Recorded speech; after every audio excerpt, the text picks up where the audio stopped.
San Pedro Sula is the second largest city in Honduras after the capital Tegucigalpa. This thriving metropolis is a perfect starting point from which to travel to the most exciting destinations in Honduras, from gleaming beaches and pristine forests to ancient ruins. I am in Copan, just 3 hours away from San Pedro Sula. These magnificent Mayan ruins are known worldwide. There are bigger Mayan cities in Mexico and Guatemala. However, Copan is perhaps one of the most artistic and enigmatic. Surrounded by a dense jungle and built near a river, the Copan ruins have been named as a World Heritage Site by UNESCO. Archaeologists believe it used to be the cultural mecca of the Mayan civilization. I'm ready to immerse myself into the remains of this ancient culture. Joining me will be Antonio Rios, or Tony Rivers, as he likes to be called. Tony Rivers. If we translate the names, they sound more attractive, don't they? This 73-year-old Honduran was the first guide of Copan, founding the Copan Guides Association in 1973. He will show me around the site he knows so well. Although discovered in the 16th century by Diego Garcia de Palacio, the ruins were not excavated until the 19th century. As we walk towards the entrance of the ruins, Tony points out that Copan was bought in the 1800s for only $50 by the American adventurer John Stephens. Since then, Copan has been restored by archaeologists. Its legend continues to grow, and adventure seekers and tourists alike are drawn to Copan every year. There are many more people now. There's been a lot of research, especially on Mayan writings. Specialists assure that they can read and decipher about 80% of all the hieroglyphics. A trail and some steps lead us to the famous ruins. On the way, we run into some old remains scattered in the jungle. After hiking up to a hill, the first ancient marvels reveal themselves to us. Tony tells me that Copan might have been settled in 2000 BC, but clarifies that the actual construction of the city of Copan began much later. Yacuzmo was the founder of the dynasty. It is believed he came from Guatemala. His mom was Guatemalan. He came here and founded Copan. There were all sorts of links between the Mayan cities, such as marital links and commercial links. Although they spoke different languages, they were the same people. At its peak, Copan reached a population of 18,000. The Mayas developed reading, writing, and mathematical systems. They were also talented engineers, as evidenced by the construction of pyramids, stairways, and plazas. Tony uses his stick with a macaw feather to point on the figures carved on the ruins. He explains each animal has a meaning in the Maya culture. The Mayans used astrological elements. The rabbit refers to the moon, and that was the name of the most famous king, 18 Rabbit. His father was Smoky Jaguar, symbolizing the sun and war. With each step, we see more elaborated buildings. We make a stop at the top of a large ball court.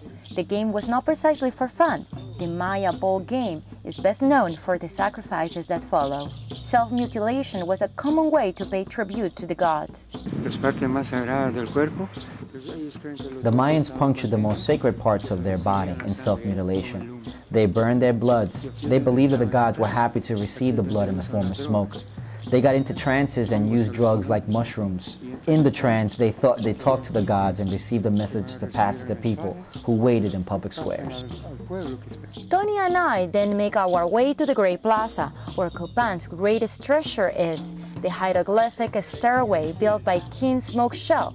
It rises up some 72 steps and has over 1,000 hieroglyphs carved, telling the story of the city and its rulers. Fascinated by several stelas scattered all around the Great Plaza, I start taking photos. While I do that, Tony socializes with other visitors. He likes telling jokes, meeting foreigners, and teasing tourists. I didn't tell him you're my wife. That would be too much. I like teasing tourists, but I did say I'd like you to be my girlfriend. The midday heat is unbearable. After struggling with the hikes around the ruins, Tony needs a break. He seems relieved that the tour with his Venezuelan girlfriend has come to an end. He apologizes and says he has an appointment, but before leaving, he tells another joke. And although I don't get it, he seems amused. Pero él dijo, paralelepípedos, ¿paralele qué? Contestó el eco. Y él salió loco. But Honduras is much more than ancient ruins.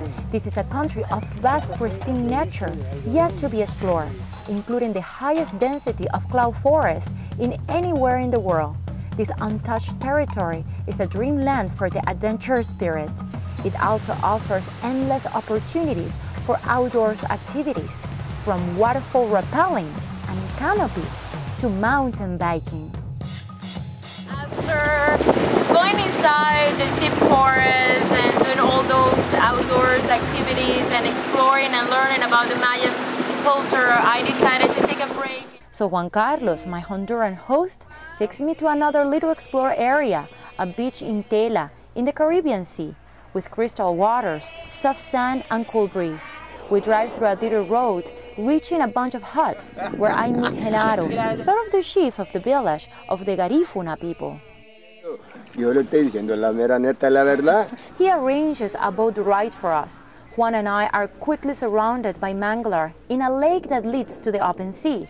When we approach the sea, the ride gets tougher, and we return to mainland, where Genaro waits for me.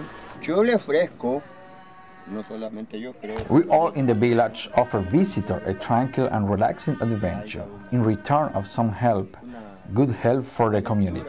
That's what we need in the island.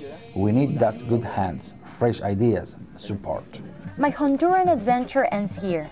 This is a country of tremendous hospitality, where making new friends is very easy.